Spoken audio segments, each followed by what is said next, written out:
Ito na ang reading para sa iyo kaya humanda na, Cancer. Ang buwan ng Disyembre ay magdadala ng ilang malalaking pagbabago sa iyong buhay.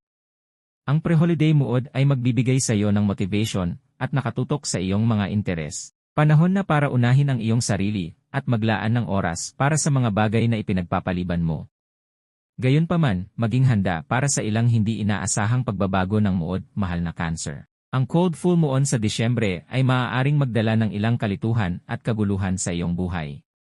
Huwag hayaan ang iyong sarili na mabigla, tumalikod at tandaan na pangalagaan ang iyong sarili. Mas makabubuting maglibang ka kaysa magmukmok. Sa usapin ng puso, ang pakikinig sa iyong mga hinahangad ay napakahalaga.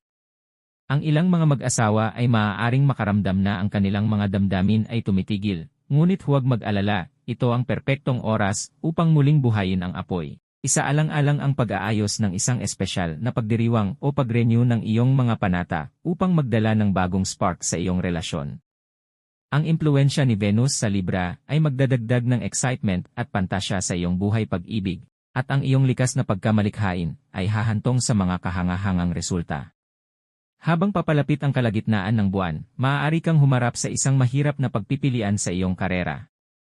Ang mga karagdagang responsibilidad sa trabaho ay magdudulot ng pagtaas sa iyong workload. Mahalagang mabilis na umangkop sa mga bagong kondisyong ito, ngunit kung hindi ka nasisiyahan sa iyong sweldo o kulang sa pagnanais na magpatuloy sa iyong kasalukuyang trabaho, maaaring ito ang perpektong pagkakataon upang isaalang-alang ang pagbabago. Sa mga tuntunin ng iyong kalusugan, iwasan ang walang kabuluhang stress at pangalagaan ang iyong sarili.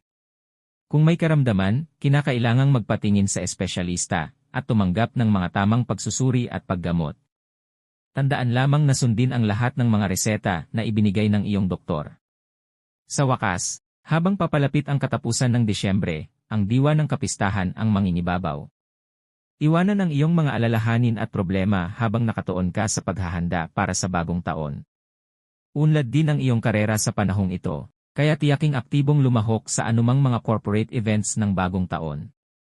Sa Mars sa Sagittarius, makakahanap ka ng lakas na manindigan para sa iyong sarili, at labanan ang anumang negativity. Maaakit ang mga tao sa iyong pagiging mapagmalasakit, at natural kang magbibigay ng suporta at tulong sa mga nakapaligid sa iyo.